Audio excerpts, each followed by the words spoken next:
Mitt liv är som ett nedläggningshotat köpcentrum, där alla de intressanta och roliga butikerna bommat igen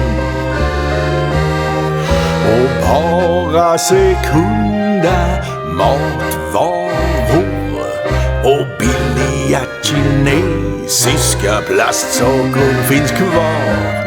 Och bara sekunda matvaror och billiga kinesiska plastsaker finns kvar. Va?